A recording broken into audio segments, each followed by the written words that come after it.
Bow, banger management fantasy hockey podcast. Woo! Woo! Oh, wow. Plot twist. What? Is that allowed? I don't even know. You can do your Gonna have to rewinding contact our producers and wait, that's just you are us. about to get sued by me, JT. Yeah, exactly. Hello? This is Barbara? Sorry, hello? Yeah, did you see that? The transcription of the of my intro on Spotify. You know, like Spotify, like you can just have like I don't know, whatever. Like it'll show kind of like subtitles. Yeah. So like one of the guys in the Discord like posted like me like saying the babada bow bow, you know, and it was just like Barbara Bam Bam. We should do an episode where that's what you say at the beginning. You just go Barbara Bam Bam. For all you know, that is what I'm saying every time. I go pretty fast. There's this crazy German song that I think it's called like Barbara's Rhubarb or something. Barbara Streisand? Yeah. No, it's Barbara's Rhubarb Bar. And it's kind of a banger. Recipe? It was like no, I'll send it to you guys after. It was a TikTok song, and it's really crazy. So that's what just thought about. Okay, what are we doing here? Right. Welcome into Banger Management Fantasy Hockey Podcast with Jake, Josh, and Barbara. That was a joke. Kevin. I'm not Barbara. So funny. The infamous fourth co-host, Jake, Josh, Kevin, and Barbara. Today is, as always, going to be the day that we're going to go back to you. And it also happens to be our Week 18 Hot Topics and Mailbag episode. What are the odds? Guess what I'm about to say. What a coincidence. Small world. Yeah. What'd you say? You're gonna say join follow. This is why I don't do this part. Yeah. Follow us on Spotify, Apple Podcasts, wherever you get your podcast. Guess what? We are there, Barbara. And rate us 5 stars if you like what you hear. Don't forget, we're also on YouTube now. So feel free to subscribe to the channel. Actually, just do it. And give this video a like if you enjoy. All the socials are in the podcast description, as always. And last but not least, the crown jewel, the diamond in the haystack, the Discord community. Be sure to click that link, join, and come on in and have a lot of fun. I feel like you forgot what to say at the end there. I did. I was come like, on in. Come see the majority. The real crown jewel in the haystack. We have not talked about Gabe Velarde in forever. He should be a hot topic. We should have an episode just for him. Next year I'm drafting him because it just has not been enough Velarde talk, and I feel like we just talk about him a lot more when he's on my team. So I'll make that happen. I tried to trade for him, but no bites. If anybody's new here, the Vajardi is we put a nickel in the Vajardi every time we talk about Gabe Velarde, and then we count. But we've kind of lost track. So, but it's been a minute. It has been a minute. Yeah. All right, should we dive into some hot topics for this week? Yes, we should. All right, let's get started with a favorite of ours, and by that I mean someone who pretty much don't think any of us would ever draft again. Timo Meier of the New Jersey Devils. His bangers have been sick, but the points are abysmal. Is there any hope, or is he droppable? This is such, like, he fell from grace like no other. Yeah. He was one of the best players to own. Pinpoint the exact moment. It's when that flight went right over... which part of the U.S.? Maybe right when it landed in New Jersey from San Jose. Yeah. It's such a crazy thing. I mean, they should not. They should just try to get rid of him. I feel like if they're not going to use him, like, what's the point? He's the Brandon Hagel of New Jersey, but worse. What? Sick bangs though. Yeah. Why? Brandon Hagel's good. Yeah, exactly. But I'm just saying, like, he's so good, but yet they don't give him like always great deployment. But he's Brandon the Aliexi Protus. That's what I'm talking about. Would you rather Timo Meier or Aliexi Protus rest of the season? Well, I mean, it's got to be Meier for the bangs, but Protus will get more points probably. I mean, this is how I see the situation. The points are really bad, guys. It's so bad, but the bangs are actually pretty elite. And because of that, you can't drop him. You just have to kind of like reevaluate your expectations. He's the type of guy that I'm always going to be like, the floor is so high because he's shooting a lot. He hits. He has great exposure to talent around him. It's just the points are just not there. But the points could be there. It really just feels like it's a deployment question. And if he gets lucky on any given week, it can go in his favor. But he's the type of guy, like he's like Kadri, it feels like, where, you've seen it before. Kadri has the looming trade. His peripherals are somewhat good usually. Timo's are way better, but you can't drop him. It just feels like there's too much value that you're dropping. He's like a Eli Tolvanen, but like a better name. Yeah, you keep saying he's the type of guy, and it just reminds me of this scene in have you guys seen Workaholics? I have not. No? Oh, okay. Well, I know what it is. Is it a movie or two of the TV guys, show? TV show, and two of the guys in a bar, and they're talking to these two girls, and one of them's trying to hype the other guy up. He's like, he's the type of guy you don't want to bring home to your mom. Tell him why, and he's like, because I'll bang your mom. That's not what I was expecting.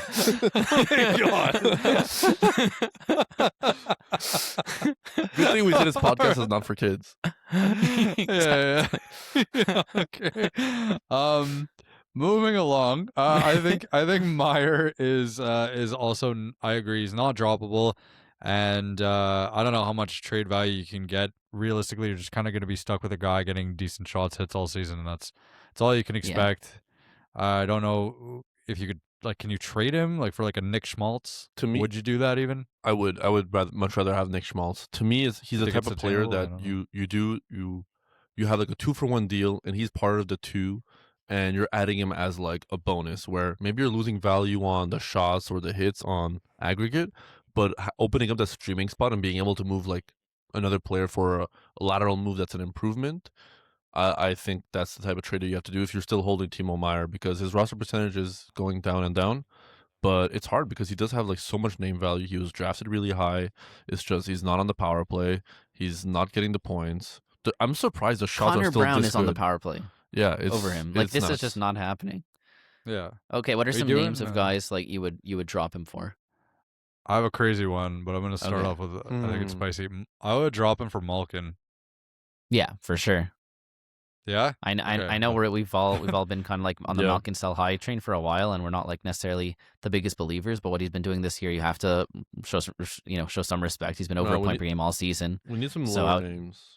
Yeah, exactly. I thought that was going to get a lot more of a reaction than it did. Sorry, everyone. Okay, moving along. Troy Terry? I would take Terry. Yeah. I mean, honestly, I think Protus is a good question.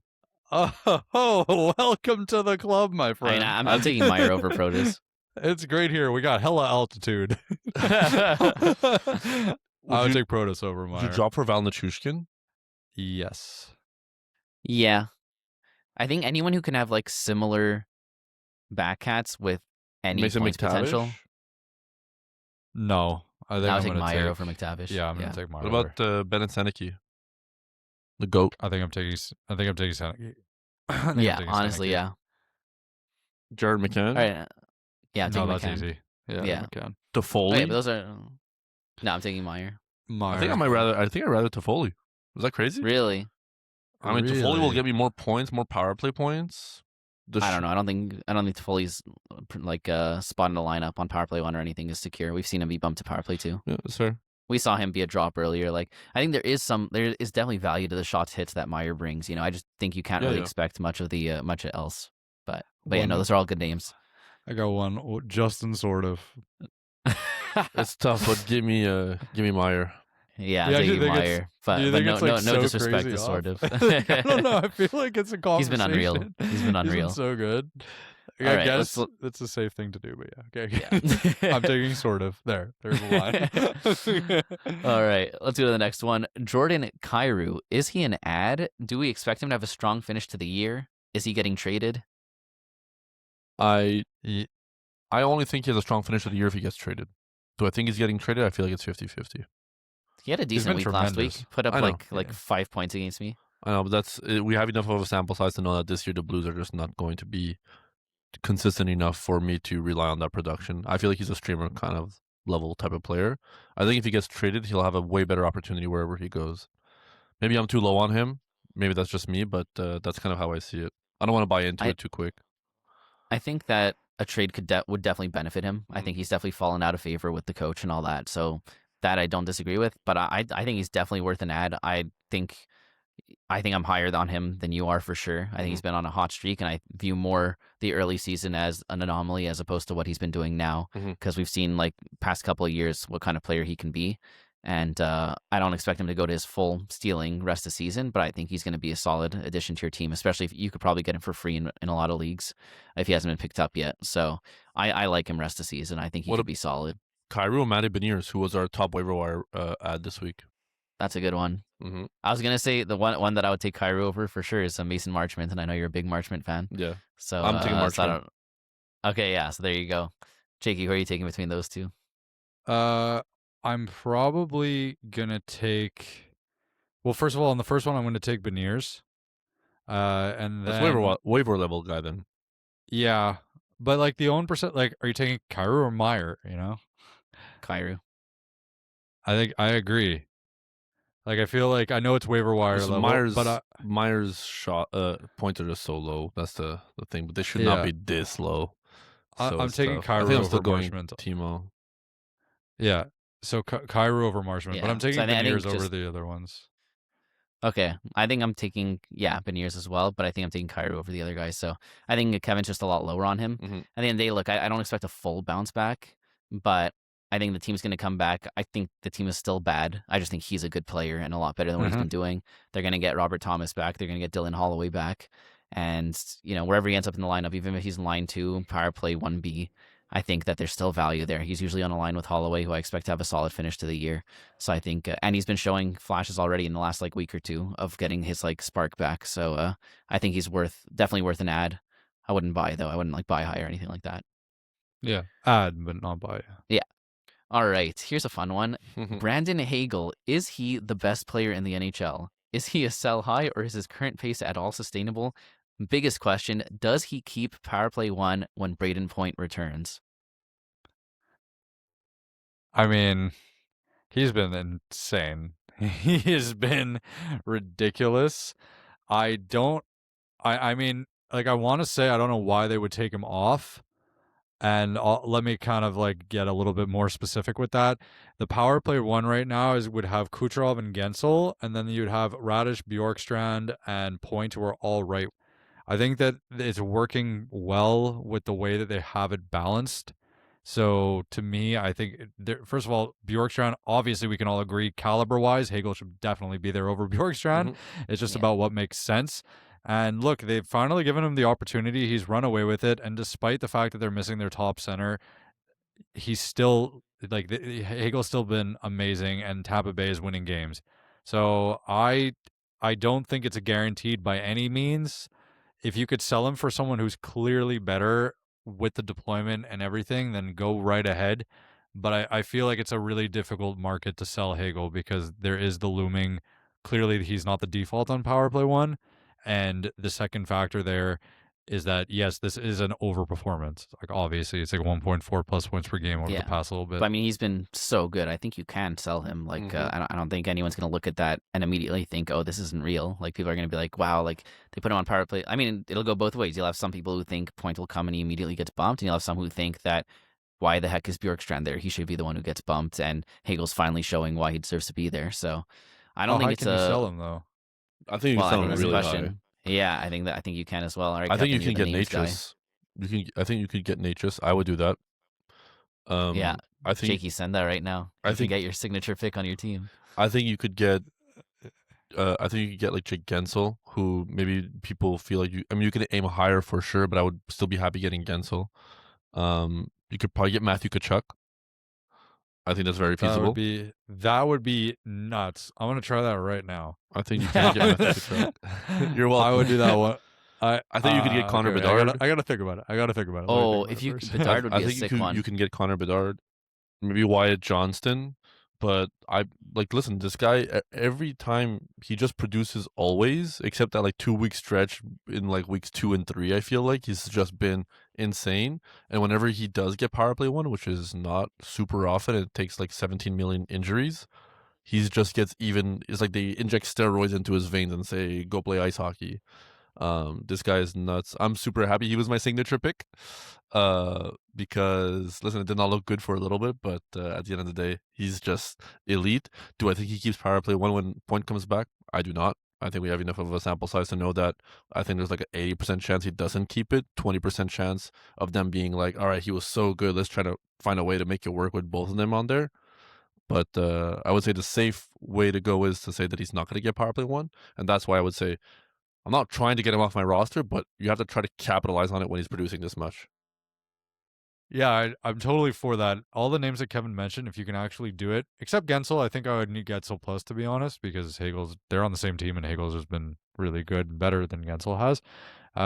If you can do that, to all the listeners, go right ahead. I know in our league that's going to be tough to swing. Like, I don't think the Bedard owner would do that in our situation, but I think if you can, it's worth a that's shot. great. Yeah. That's great. Yeah. Okay, I also have the Cooch stack, so I will say it's a little bit harder for me specifically. Like, it's really fun to watch. Yeah. Stack gets worse if he gets bumped off PP1. I know, but the line one I think is safe still. So I really think that, like, I don't think it's safe. I'm not saying he gets awful if he's not on it though, but let's say he gets bumped off. Do you still around. think he's gonna maintain a point per game? Yeah, I would say why not? Like, this guy's just so good. Yeah. He did it last year. Floor. He did it last year with no power play one. I know. What a trade from Chicago. Crazy. Yeah, they could insane. really use him as a winger with Bedard right about now. Can you imagine? That'd be sick. And there he would get power play one. All right, let's go to the next one. Charlie Coyle. Is he a must pick up? Does he have a better rest of season outlook than Mason Marchment? Do we expect him to keep power play one? Charlie Coyle is one of those names that I feel like every year he does something like encouraging, and the owner's like, oh, I really wish I would have gotten rid of him earlier because that sell high window's gone and now he's droppable. But has he ever gotten power play one before in these couple of years? I feel like he has, like, on Minnesota. No, I don't remember him power play one. Boston more recently. Maybe this is like a while ago already. I just feel like there's enough of a sample size in his career to know that this insanity is clearly not sustainable. But and I would say I'd kind of rather Marchment. I think it's just like the new coach experimenting with different things. And yeah, Minnesota was 2018-19, so that was a while ago. Yeah. No, I know. I just I'm not buying into this one as much as, let's say, I'm buying into like Kyrou being good. I know Coyle's been way better, so I think, like, obviously that's one thing, but I just think that this is subject to change. This looks incredible though. There's no doubt about it. But I would love to sell if I can. I'm not buying though. I mean, for me, echoing Jakey's sentiment, I feel like you look at the numbers, you look at all the peripherals, and the situation. I feel like something like this requires a lot of context evaluation. They got a new coach, deployment change, the whole team has bounced back, right? Like, I think they've won 8 of their last 9 games under the new coach. This is a different Columbus team. You can't really use the past data to influence your thought going forward. But I think you can use past data in terms of like Charlie Coyle and who he is as a player and what he can deliver for NHL teams and fantasy teams. I think this is just like the easiest way of being like, he's just not that guy. Like he's not that guy. I'm really happy with what he's doing right now. But I feel like as we get near out of this honeymoon phase of the bonus, I still think Columbus is a sick team. They're great. They're arguably the second best team in this division. But I don't think Charlie Coyle is going to be, power play one the whole season. I just don't see it in the cards. And that's why, to me, I think he's a great waiver wire pickup. I think it feels like all his production for the last month came in 3 games where he got like 10 points. That's just not sustainable. And I feel like we'll see him regress back towards the mean in terms of like, I think his floor has been lifted with the new coaching change. But I don't think the ceiling probably goes up, but it's not as close as a lot of people think. So I think Marchment is still way safer as a prospect and a player that I want on my fantasy team rest of the season, because he's the prototype player that I want, like left wing, line one, power play one, exposed to the top talent, and that's pretty cemented. Yeah, we should call this this bump in production the bonus. Yeah, that's cool, actually. The BB. Nice. I love that. Yeah, but the bonus for Coyle. Yeah, exactly. So yeah. No, I fully agree. I mean, we this won't is not like that. Yeah. So, Oh my anyways, God. I fully agree. I don't think this is like a must-add rest of season game winning, like season winning type of thing. You pick him up while he's hot and you ride it. I mean, as long as he's power play one, I'm interested in owning him, especially face-off win leagues where he can get face-off wins from a winger position. That's a big addition. While they're both on power play one, I feel like what Coyle's been doing has been better than what Marchment's been doing. I just am more confident in Marchment keeping that deployment as opposed to Coyle. So right now I'd rather have Coyle, but longer term I expect Marchment to be better. I'm still taking Marchment because I don't want to miss out on Marchment rest of the season for Coyle right now. That's kind of how I'm viewing the situation. But if both of these guys are going to be guys that are easily on waivers in your leagues, and maybe you're in a more shallower league and you have to pick one just for like the immediate future, you can go with Coyle, and it's not a bad decision at all. If anything, you might be rewarded. So yeah. All right, last one. This is a big British one. Broadcasting Corporation. Continue. Yeah, exactly. Yes. That's what he meant. Last one. I think this is a good one. Talking about Wood, we've got Scott Wedgwood of the Colorado Avalanche. Who was talking about Wood? Scott Wedgwood of the Colorado Avalanche. Blackwood seems to be getting most of the starts. Wedgwood has only started 3 of the last 11 games. Is this the end for Wedgwood, or do we expect it to go back to the 50-50 it was earlier? I see this as also, is Wedgwood a drop? I'm not dropping just yet, but I see this more as a 66%, 33% type of situation. It's like 2 starts Blackwood and 1 start Wedgwood. That's kind of how I see it moving forward. But with the data that we have in the past, what it tells me about the situation is they won't shy away from going to one guy or the other if they're running hot or if one's playing significantly better than the other. But Blackwood is the main starter on this team. He's paid to be the main starter on this team. I think we've seen that. As long as he doesn't falter, I think Wedgwood will be like the 1B at best, but with the potential to be a 1A if Blackwood starts to SUCK. So, but like if Wedgwood's getting 1 out of every 3 starts, can you really afford to hold him on your roster? It's tough. It depends on your league and what your league settings are. With goalies, it's so contextual too. Like, are you playing in a points league? In a points league, I'm for sure cutting because you need volume there, right? In a Cats league, the quality of the 1 start could be enough to warrant his roster spot. But his quality hasn't even been there. I mean, it depends, right? He's still in Colorado, but the last few games have been lackluster because Colorado themselves have been in a little bit of a slump. But I think moving forward, I'll give him like a bit better than not chance to win most of the games that he's playing, given that he's on arguably the best team in the league. So to me, if I'm in a categories league and my categories, weigh on quality a lot, he's basically Wallstead, but more consistently good. So that's not the easiest player to own when, you have guys on waivers that are pushing for the spots. Like, would you drop him for Alex Lyon? Yeah. I feel like at this point you do. Yes. But Lyon's a beast. But Wedgwood has so good. Wedgwood has way more name value though, so I feel like if anything, I'm trying to trade before I just drop, right? Yeah, I mean that's always the ideal situation. You never want to just drop, but like in a lot of leagues that's not possible. So assuming you can't trade, I think you can drop him. I think look, if you have the luxury to hold and hope that things get fixed in the near future, like if you're doing so well in your league that you're like, I'm not worried about the near future, and if he could come back and start getting more starts in times of playoffs, then yeah, hold. But if you're fighting for a spot now, then I'm fine cutting, and I think it's unlikely you'll regret it. Would you rather Stuart Skinner? Yeah. Yeah. Would you rather Philip Grubauer? No, I think at this point Decord seems to be taking the net back. Okay. Yeah, I think I'm with Josh on both those answers too. Nice.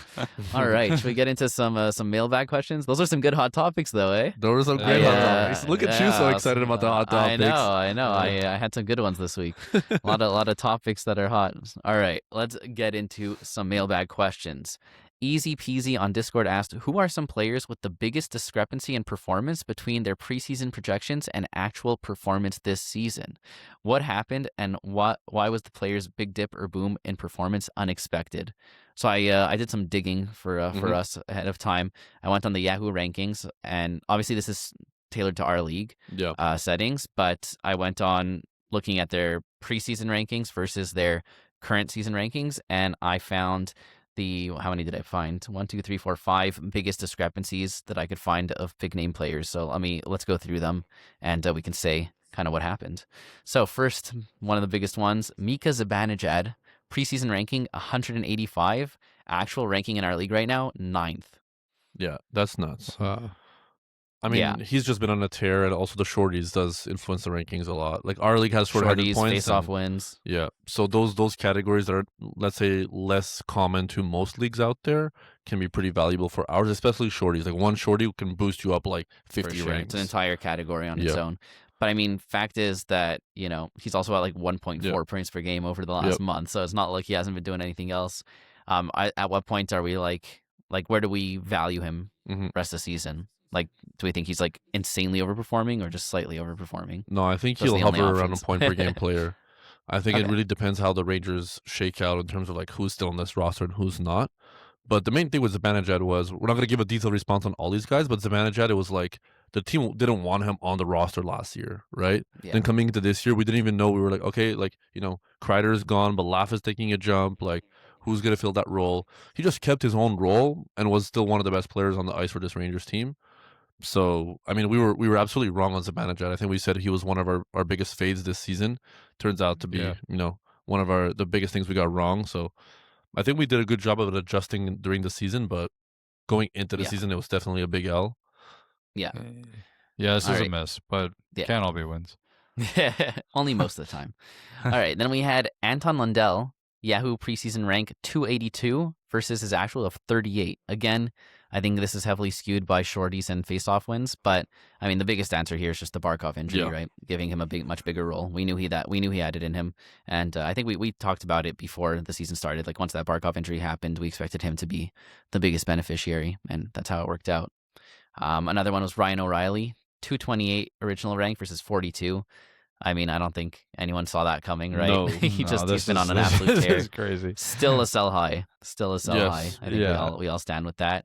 And then two that are doing way worse than their original ranking, but I think both of these are just because of injury. Actually, no. First one's because of injury. William Nylander, he was preseason ranked 13, and now he's ranked 215th, but he's been out for a ton of time. I think that's mainly the injury, and Toronto being a lot worse than people expected. And then we had Braden Point ranked 49th or preseason versus 351.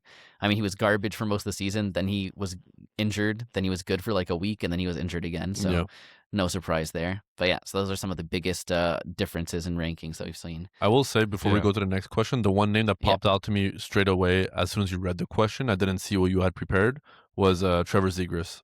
I think he was probably like, triple digit, like in the hundreds of terms of like pre-draft ranking, and I think he's done a good job at like at least holding some value this season, and at certain points being really high. Would you draft Zegras next year? Like, do you think that he can do anything? Like, you think like moving forward, he can be this type of player, like on Philly? I mean, I think he'll be like a guy that's drafted in 300 players are drafted in our league. He could be player drafted number like 200, and I can see that being like understandable. Yeah, that's fair. I see him being around like a Nick Schmaltz type of player, exactly drafted around the same spot. I'd rather Nick Schmaltz, but yes. Yeah. All right. JD Whale on Discord asked, "Do you guys golf?" I golfed once this last year it was a tournament at work that I golfed for, but before then I hadn't golfed for 3 years. I think during COVID I got into it a little bit. I was just like, oh, let me see what I can do here. And I actually had a lot of fun. Golf is really rewarding, and it's really punishing. It feels like you fix one thing, 5 other things break, so you're constantly tweaking. But I like golf. Yeah. The thing is, I moved to downtown Montreal, and I didn't bring my car with me, so it's hard to golf when you live in the heart of downtown and don't have a car. So yeah, I just mini golf. Fair. I don't know. I mean, like I suck at golf, but I have golfed. Jake, we should golf. Yeah, we should golf. Jake, you remember when we went to? Wait, no, never mind. That wasn't us. That was my other girlfriend.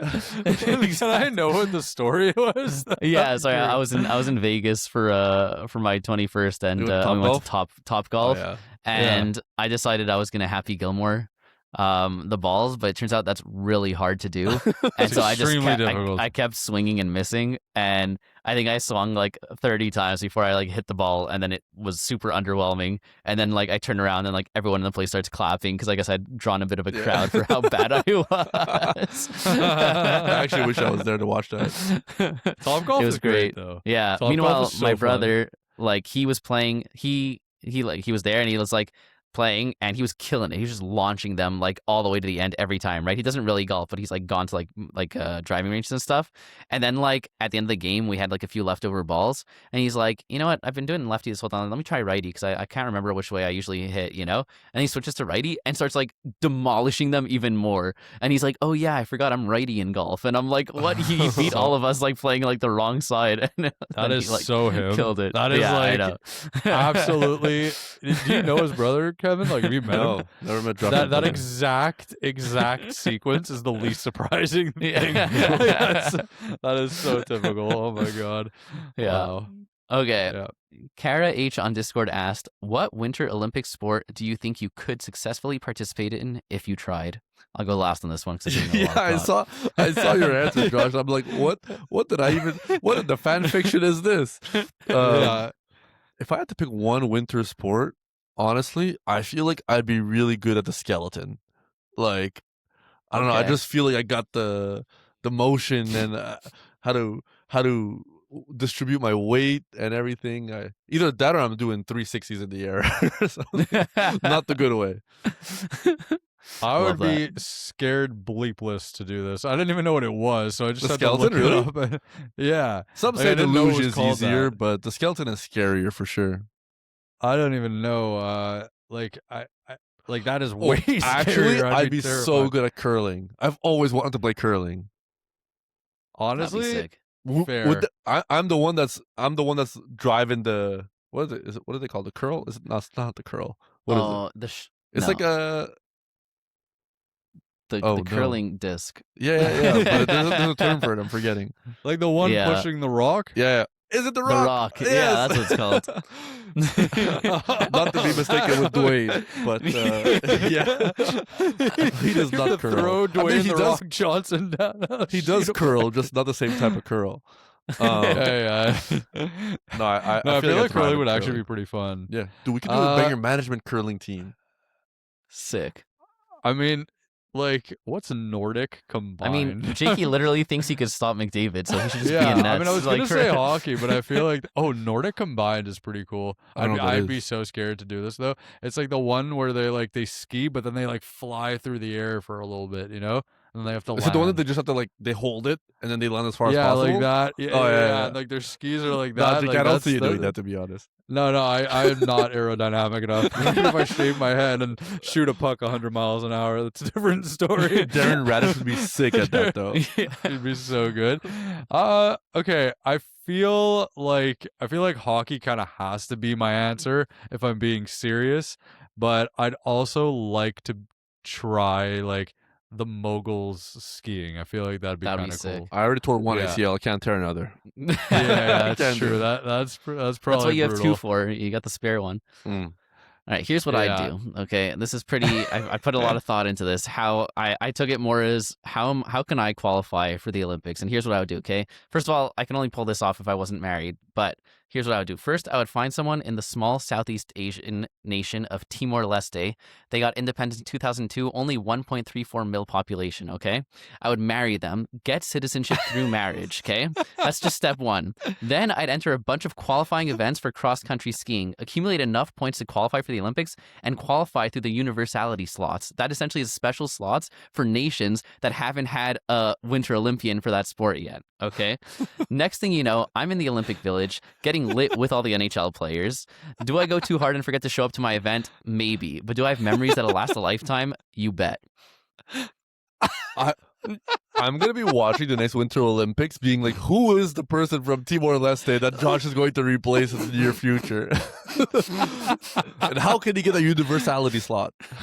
Oh my god. There was no... Okay, first of all, thank you for letting us go first, because following that would have been impossible. Second of all, thank you for teaching me what Timor-Leste was, and no offense to all the Timor-Lesten fans. And third of all, what a story. Okay. You have to be in the fan fiction section. I don't know. Like that is Honestly, way too creative to You not. should check with Eva, Josh. She might let you do this, even though you're married. I read this. I told her this idea, and she was like not impressed. Oh, okay. Well, listen, can't win them all. She was like, I don't even think. She was like, I don't even think you'd qualify, even with all that. She's like, have you ever cross country skied? Like, it's not easy. And I'm like, yeah, no, it's not because it's easy. It's because there's so many slots. Yeah. You get like 60 plus people who can do it. So, yeah, God. I don't think I'd do well. Like I said, I probably wouldn't even show up for the event, but at least I'd be in the Olympic Village. Okay. Yeah. Well, Anyways, let's move wow. on. Oh my god. All right. Okay. Chris Carey, MSB on Discord asked, would it be insane to trade Makar for Quinn Hughes in a keeper league? I'm a Minnesota homer and would love to have him on my team, and Makar has been brutal as of late. I think if you do Quinn Hughes plus, it's like I'm still taking Makar forever. Quinn Hughes yeah. and Batherson for Makar. Who do you take? All right, Batherson's involved. Then we got an actual question here.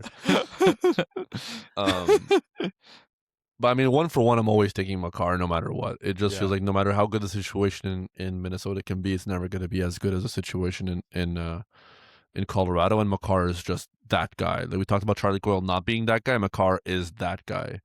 Quinn Hughes plus, then it's a conversation, obviously. Quinn Hughes plus Makar Batherson, plus, I think that's actually not a bad offer.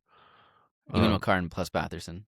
No, it's the other way around. He's trading Makar for Quinn Hughes. Yeah, you're right. Yeah. Yeah. But okay, what about this though? I mean, this wasn't part of the question, but this was for keepers. What about for just this year? No, I'm taking Makar this year to end the season, and I'm taking Makar next year and the year after that. Okay, because this year, or at least lately, Quinn Hughes has been way better. I know, but I'm still betting on Makar. He's just we have too much of a sample size to know that like what he can do on the ice is just what no other fantasy defenseman can do.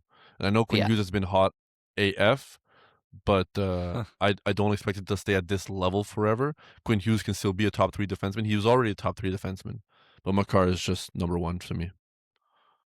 Yeah. Yeah. Like if you look at the way that the whole Colorado team has been performing as of late, they've been extremely cold compared to the way they started. And on the season, Makar is still on pace for over 85 points. So he's done incredible things in his career, getting 90 plus points as a defenseman a few times, and I expect that to continue. That's what elite defensemen do. It's very difficult to get like 100 to 105 plus points as a defenseman. I can't remember the last time that happened. So to me, his pace right now is what you can expect from him. It's just been cold as of late. So it'll even out and he'll hit the 90 to 95. And I mean, I know it's been really bad, but it's just because he started off so insanely strong. Like this is what we talk about regressing towards the mean. He was due for some negative regression. Now he's due for slight positive regression. I would take Makar as well. What about you, Josh?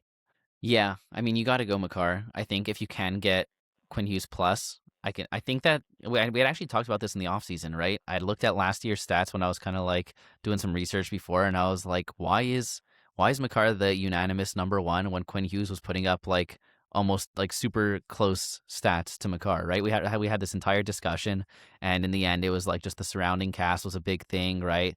But now Quinn Hughes got traded. I think we do have to reevaluate. He's been killing it. I think the gap is a lot smaller than people give credit for. I think at the end of the day, nothing's going to be playing with McKinnon, so I don't disagree with that. But like going from this Vancouver team that's absolutely dog awful to this Minnesota team playing with like Kirill Kaprizov, like Boldy, Eriksson Ek, all that, like that's a big change. So I don't think the gap is as massive as it has been in the past. So I don't think it's the most insane thing. In a 1-for-1, I'm still taking Makar. But if you can use that name value and get Quinn Hughes plus a Batherson, I'm taking that. Yeah. I think with the plus I do agree. I'm happy with that return. I have another quick addition to this. Would you rather rest of the season Quinn Hughes or Jesperi Kotkaniemi? It's I would close. rather pretend that draft had never happened as a Habs fan. It's actually abysmal. Like, it's so sad that this It is is. what happened. Look, at the end of the horrible. day, it led us to where we are now, and the Habs are killing it. But Yeah. but yeah, it's. But would you rather Quinn Hughes or Kotkaniemi plus Lane Hudson? Still Quinn Hughes. But it made you think, didn't I? Yeah, it's a lot closer. Would you rather Quinn Hughes plus Lane Hudson or Kotkaniemi? Kotkaniemi, easy. The thing is, you have to draft for positional need. Yeah, I know. All right, let's move Yeah. on. Joshua Furon on Discord asked, "You're the commissioner for the day. Gary cannot undo your actions. What one change would you make to the league?" What? Who's Gary? Gary Bettman. Bettman. G. I Betty. thought you were talking about like fantasy hockey. I was like, I don't think there's Gary. one Gary in the league. Gary, your rival in we don't have a Pokemon. Gary in our league. Gary the snail. No, Jakey wouldn't get that. It's a SpongeBob reference. Yes, I know who crazy. that is. Like, I mean, Ooh, what that is, this I is a suppose. Big question, though. I mean, I've got my answer locked and loaded. I could say it. Yeah, tell Yeah, me. but is so- it gonna be like, are you bringing in that country He's again? adding Or Timor like- Leste to the league. 32 teams. Every team must have someone from my nation. No, actually, my answer is way less ridiculous. It's very serious, actually, as I'm known for. My favorite thing is when emergency backup goalies have to enter the game. So what I would do is get rid of the position of backup goalie and say that anytime you want to switch goalies mid-game, whether it's due to injury or poor play, you have to put in an e-bug who's just a regular guy. That's fun. That's fun. And then See, I'd like be you can waiting still hold That's you can still actually- hold that's two actually goalies on true. your Come take a roster. breakaway on me. Yeah, exactly. Like Jakey could end up against McDavid in this situation. Like you can still Yeah. hold two goalies on your roster, but you can only dress one per game. And like if that guy gets injured or like you want to pull him, you have to pull up all those you have to pull up the Zamboni driver or the accountant, like all those over the years, like the e-bugs. That's It's the fun. best. So I think that would be my move. Mine were way more That's fun. realistic and I guess boring. But I would love. I mean, the main thing for me is I would love playoff reseeding. I think give me just 1-16 or whatever, or even 1-8. I'll be happy. I think that's just like everybody kind of wants that at this point, given the matchups that we've had over the last years. I also think that would be really fun is if shorthanded goals remove the power play. That would be really fun. I know that's. Cool. I think they've done that in the PWHL. I'm not sure. That's cool. But I think that's a cool rule. Short-handed You'll get goals LA remove versus the power Edmonton for the play. 7th year in a row, and you will like it. Yeah, seriously. Yeah. Short-handed goals, you're saying that the short-handed team scores, then they The power play just- ends. Yeah, it's like they killed the penalty. Wow. Interesting. I mean, that's been Picture a topic of this. conversation over the last couple of years. Yeah. I have a crazy idea, but it's bad, but it's fun. Tell us. So overtime Couldn't be me. is 10 minutes. From minutes 10 to 8, it's 5-on-5. 8 to when you 6, said- it's 4-on-4. 6 to 4, it's 3-on-3. Okay, 4 to 2, it's 2-on-2, and then 2 to 0, The goalies it's duke it out. 1-on-1. Oh my god, that would actually be insane. Imagine 1-on-1, like it's like the game tonight, right? San Jose, Chicago. You have like Celebrini versus Bedard 1v1. Yeah, McKinnon versus McDavid. Like, oh my god, that would be so hype. And I like then know. teams like can't like like the one annoying thing with the overtime is when they just like delay the game, right? But so like Yeah. some teams will be incentivized like not to do that because they're like, okay, we don't have McDavid, so we probably don't want this to get to 1v1. Like we have to finish this while it's like 5v5 or That's true, exactly. actually. Like I find like the 3-on-3 is fun to watch, but it's just so strategic and kind of like sometimes like yeah. back and forth, a little pace, doing the all Yeah. offside thing. I think that this would kind of just be like, let's get to the point because, Yeah. you know. No, that would be so fun. I mean, realistically, like the way I would fix 3-on-3 is first of all, I agree with making it longer. I like 10 minutes, just get rid of to make less chance of shootout. And then you should just not be allowed to move it back behind the red line once you've crossed it. I love Like that. that should be like That- an easy rule, like it's like that's a basketball rule, right? You Yep. can't like go back like the half court, whatever. Yeah, backcourt violation. You got to yeah, give the exactly. other team the puck. Yeah, Exactly. That should be what it is. I mean, maybe not give the other team the puck. Maybe it's just a face-off or something. But like, yeah. but yeah. So that's what I That think. makes a would fix lot it. of sense, actually. Like, Because that's the really worst. Cool. You're like it takes away the whole excitement when it's all strategic. It's like teams against Edmonton do that, right? They get possession. They're like, let's just wait out until McDavid and Draisaitl have to get off the ice, and then let's actually try and play. So Yeah. not that it works for them because they're so good, but yeah. All right, Yep. all great ideas, Gary. I hope you're listening. These were especially my emergency backup goalie one and the Timor-Leste rule. Anyways, Jordari on Discord asked, would you rather get absolutely wrecked by your least favorite hockey player, Matthew Olivier, every week you play them for the rest of their career, or lose 3 consecutive fantasy hockey championships by 1 category or 1 point? I heard lose 3 consecutive hockey championships, and I went, give me whatever else is on that list. Kevin's like, I live both of these. Yes, literally. These already happened to me. Might as well at least knock one out. I mean, I'll take whatever Olivia wants to do to me for the rest of my life. If he could be doing that to me in any matchup, but I can still win the championship. You know? Yeah, definitely that one. Also, just draft the guy then, or trade for him, and then he can't do it to you. I feel like the question implies that he can't do that to me. When he's on your team, you have to hold him, and then he's just getting straight zeros when he's on your team. That sucks. Yeah, I mean, every week because you're always facing him. Oh my god! I'm also taking whatever Olivier wants to do to Kevin over losing 3 consecutive championships. I do not like losing in the finals. Sucks. Like it's horrible, and it happened twice. And no. Whatever, and then I started a podcast with the guy, so not that. Yeah, Josh, Man, how about imagine you? Losing in the finals, that would be crazy. Okay, go to the next point. Yeah, let's go to the next one. No on Discord asked. No on Discord asked, what are the different tiers of the Banger Management Fantasy League going to be called next year? For example, he said Apples and Genos has their leagues named after different 0G heroes. I could see us doing our classic Banger Management players. Like we can have a league called like after former forward Jackson Lacombe. We can have Gabe Vijardi, Jonathan Miller. True, the talismanic Miller. Yeah, that could be. Actually, that's we have to start thinking about that. But I like that. I think that's fun. But wow, that's a tongue twister. The thesaurus is also a good one.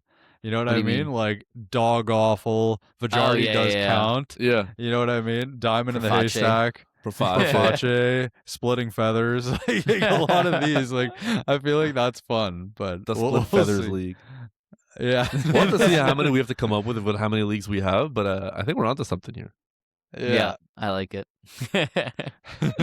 All right. Skyline6426 on Discord asked, is Landeskog worth a hold for playoffs? In first place, so getting a bye first round most likely. Playoffs for me are week 22 and 23. He plays 7 games and has been getting face-off wins lately. I think it's worth a hold. Yeah. If you're in first, it's a deep enough league. Like I'm assuming you have a pretty loaded team otherwise. If it becomes a question mark, I definitely don't think he's a lock. But I don't know. When's he supposed to come back? He should be playing in the Olympics, so he'll be back after the Olympic break. I mean, I think that he has high upside. If he can be on power play 1, we saw he can be productive. I don't think it's going to be power play 1 all season. I think it's going to be back and forth like it is with all these Colorado like fringe power play 1 guys. So if you have to have like a dead roster spot and you're in any shape or form in danger of losing first place, I would not hold him. If it's a free stash on IR, you have nothing to lose unless you have better IR stashes available. But I don't have the highest expectations from the rest of the season, but I think he has upside. I just think that come playoff time, if he's line 1, power play 1, he's going to be super valuable to have on your fantasy team. So if you have the opportunity to stash on your IR for free, or you pick him up for a post the Olympic break, I would really like doing that and seeing how it shakes out. He's the type of player that I like slightly better than most waiver wire options, given the potential he has with who he's playing with. And we saw what he was even doing with the winger eligibility plus the face-off wins earlier this year. I think that would be integral to the success of your fantasy teams if you play in a league that has those categories. Yeah.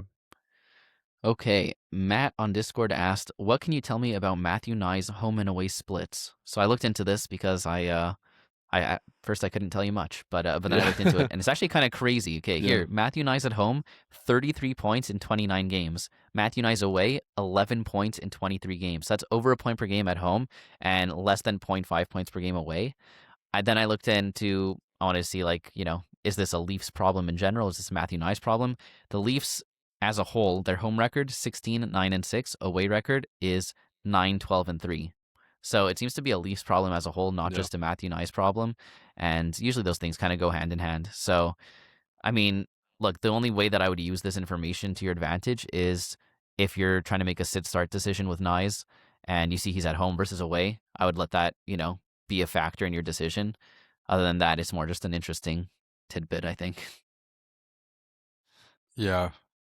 I mean, it's been disappointing for Knies overall. Now we know why. Yeah, exactly. Half his games are away. Yeah, exactly. Yeah. They should play them all at home. Yeah. It's one simple fix. Why haven't they thought of that? Yeah. All right. Pantalonic on Discord asked, where do you guys stand in your league of record? Where in the standings? And how are you feeling about your team's chances? So standings after question. last week, I am in 4th, Jakey's in 5th, and Kevin's in 6th. Personally, for me, I think that my biggest weakness all year consistently has been goaltending. Even when I win weeks, I barely win them just because my goalies have been so dog awful. If I can figure out my goaltending, I think I have a solid chance. But if I can't, then I don't see myself going far. But I just picked up Alex Lyon, so I have hope. The last league winner, some say. Yeah. Yeah, I mean, I actually think that I have a very solid bangers team, and my goalies were, I went 0G, and now it doesn't seem like they're a big problem. I just don't get the points that I think I should. I feel like my shooting percentage, my team's shooting percentage, is probably the worst in the league. I end with like very elite shots on goal, for instance, and then I don't do so well. My faceoffs are now competitive, which is nice, but I'm definitely not elite there. And then hits and blocks, I'm always competing against my opponent. So I don't get blown out in any of those categories. My power play points are weak, and my points are not very good. So come playoff time, I'm hoping to pick up like another solid points guy. I'm holding Fabian Zetterlund, just hoping for some magic, but that's probably going to change soon. So yeah, I mean, to me, I don't even really know how to fix it other than to make a swap, potentially giving up some bangers for some points. It's almost like we've been saying that you need to you need to try and trade for some PP1 guys, Jakey. I'm always happy to trade. Yes. I mean, I actually have like a decent mix of power play one guys. It's just that like there's like I don't know. It's not elite. It's not where my team thrives. I think I need more Protuses. Don't ask. Yeah, that's what you're missing. Yeah. You don't even have the Protus. Not yet. I know. But we have 4 points separating us in the standings. Like we are all neck and neck. Yeah. I'm 4 points behind Josh, 1 point behind Jakey. But honestly, it feels like every week it's an uphill battle for my team, which is not fun. I've been having really difficult matchups against bad teams. Like they just turn up against me, and now I'm going through the gauntlet, finishing the season playing the first, second, and third team in the standings. Top 8 make the playoffs, so I think honestly it's gonna be really close. There's a very sincere chance that I do not make the playoffs. I will throw it back to earlier this season when I had like 3 dead roster spots for like 5 weeks and just was like, I'll just make up for it later in the season. Lo and behold, this is the most competitive season our league has ever had, so you can't really make up for it. Big regrets on my end. Like there was a week I lost 14-0 because I was just like holding Zach Benson on IR because I already had so many other injuries, so it didn't really make a difference, but it's gonna be tough. But I think I have an elite hits team. I'd say my shots are above average. I'm really good at power play points, and I think my points are very solid too. My goaltending is super, super scary. Like Askarov is just killing me every week. I have to figure that out. Either I'm dropping him or I'm picking up somebody else. Thing is, hey, you know who's got goalies to spare that would love to trade? I'm never gonna give you one of my skaters for a goalie though. When I know you're just gonna drop a goalie. No one wants to trade with me. It's crazy. Yeah. Also, like it's just San Jose has the second easiest strength of schedule rest of season. Like at some point the matchups are gonna get better. So I just feel like I have to hold on until that happens because our goalies are scarce. Like you just picked up the last league winner. What am I supposed to do now? trade me. Yeah. Who am I gonna give you for a guy that could just get bumped back down? Anyways, that's the layout Look, of the on line on, right on now. the topic of no one wanting to trade with me, Joshua Fearon on Discord asked, how do you feel about the level of consolidation on Josh's team? Is there a limit to how much consolidation is actually good? I mean, as the Josh, are you aforementioned happy? Josh, I love it. And honestly, I would consolidate even more if people would trade with me. Really? I'm still constantly finding guys I want to pick up, and having the flexibility to do that without worrying about shipping someone valuable is super nice. Yeah, but you're talking about if you did consolidation now, you would not be giving anything of substance. So obviously, I'd love to consolidate in that way, right? Well, I mean, yeah. Like I've consolidated so much that I can't really make more trades because I don't have anyone other than the top tier guys. I'm saying like if I had the chance, like even like small consolidations, like would I keep doing it? Yeah, absolutely. I think that look, I currently have 3 guys injured, and I'm hoping when the Olympic break ends, they're all coming back. I don't have in my mind, I don't have 3 guys that I'm super happy to drop. I've got I think like 2 easy drops, but then I've got a decision to make. So like the fact that I'm still have guys that I'm like gonna have to drop that I don't really want to after how much I've consolidated just shows that like if I hadn't, I would have wasted a lot of value over the course of the season, or there's pickups I wouldn't have been able to make. So I just think consolidation is always the answer, as long as it's done correctly. Like I like consolidating for the top, I have 4 of the top 6 players in the league, so that definitely helps. I mean, it adds to your volatility, obviously, right? And I think you saw it when Yeah. you played my team. Like my team didn't do anything crazy, but like it could have been a playoff matchup, and it could have gone the opposite way, right? So Yeah. No, I'm definitely putting all my eggs in like 4 baskets, but those baskets are McDavid, Draisaitl, Pasternak, and Celebrini. So like, at a certain point, you just have to trust that the elite players are going to be elite in the weeks that matter to you. But yes, if ever Edmonton has a bad week, I'm pretty much have no chance of winning that week. yeah, I mean the odds of them having a bad week, or like it's more like if they have a bad game, they can still make up for it with 2 other games on the week. That's it. I mean, like I think it was last week, McDavid went 2 straight games with zeros, and then he got a 5-point game. Yeah. So he still averaged over a point per game on the week. Like it's rare that over a whole week these guys are going to get almost 2 points per game bad. for the week. Yeah, exactly. After putting up zeros the first like 6 days. Yeah. So I like it. I don't know what you guys think of what I've been doing. I mean, I love consolidating. I just do it on a way smaller scale than you. And yeah, I think maybe it was like 1 too many. But he ended up being able to flip Matthews for Celebrini, so it worked out. No, that's not the deal breaker. But I forget. He got Holloway. I forget what it was. I think it was the trade for Matthews that maybe kind of put you over the edge of like, okay, this one was slightly too much. What was it? And that one actually, I think in hindsight was pretty solid. I gave Robertson, Geeky, and Sider, and I got Matthews, Eriksson Ek, and Barzal. Okay, no, that's actually way better than I thought it was. Maybe it was the Pasternak that one. The Paster one, maybe. I got Pasta, Lindholm, and Vladar, and I probably gave too much. I gave Crosby, Eriksson Ek, and Barzal, who I just acquired. Yeah, I don't think that's too much. I mean, Pasta's insane. Pasta's insane. And Vladar actually was Lindholm really was good. still really Lindholm good. was good, yeah. And you open up a streaming spot. Do you think, like in hindsight, you would have rather kept like the players or those not? 3? Nah, Pasta's a beast, and Pasta and Lindholm both have like the best playoff schedule, so I'm kind of happy. And Vladar like actually helped my goalies for a while, so yeah. Listen, I don't know. I have no regrets. None of these trades were like bad for you. I feel like they were all wins. Honestly, it's just like it wasn't like maybe like what I have done it. I think I would have stopped at one less, and then may have like not worked out. But you're now poised to like 1 or 2 pickups, and you become unstoppable. Like if you look at the only hard thing is how competitive our league is this year with pickups. Yeah. So every time there's a good one, like it's really hard to like be the one to grab them. So I will say that for the consolidation, you have to be really on top of things, and you can't miss. Like there's a lot more pressure on every pickup. Like I feel it. Like we have 3 pickups a week, and if I waste a pickup, I'm like my team's like recovering for like a week or 2. Like so there's definitely a lot of pressure on every single pickup you make. Yeah. But the upside is really big. Yeah. And it gives you a lot of flexibility. It is, and it's fun. And you did it early on enough that like I feel like you still had months. Like if you were to consolidate now, less than a month until the trade deadline, then I feel like it wouldn't be as valuable. That's another big opportunity for me is this trade deadline.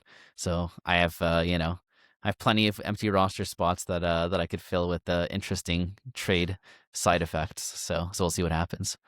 Yeah. I just can't wait to pick up the goalie you drop. Yeah. It's probably going to be Vladar. Yeah. I can't be lying. You'll see. No, You'll see. he's unreal. I can't believe I managed to get him. It's nuts. Yeah. Okay, that wraps it up. Thank you to everybody for listening to our Week 18 Hot Topics and Mailbag episode. One time I messed that up, and I was Matthew Olivier. These are some sizzling topics. They were pretty spicy. Yes, yeah, they were Frank's Red Hot. Benihana levels. Yeah, that too. that works actually also. Yeah, they were very hot topics. And the mailbag, thank you to everybody who submitted questions. Follow us on Spotify, Apple Podcasts, wherever you get your podcasts. Rate us 5 stars if you like what you heard. Also, if you watched on YouTube, give the video a like and subscribe to our channel. Much appreciated. And don't forget to join the Discord community. See all of the links to our socials, which is in the podcast description. I don't think I missed anything. Yeah. That's crazy. No, you snipe it every time. It's like, and I can't do it. I've tried, and it's You're not you built just have for the whole it. thing. Like You're just not that guy. I'm not that guy, pal. Trust me, I'm not that guy. But you are the guy to take it away, Ernie. I knew he was gonna say that. Ba-ba-da-bow-bow, Banger Management Fantasy Hockey Podcast. Woo! Woo! Woo!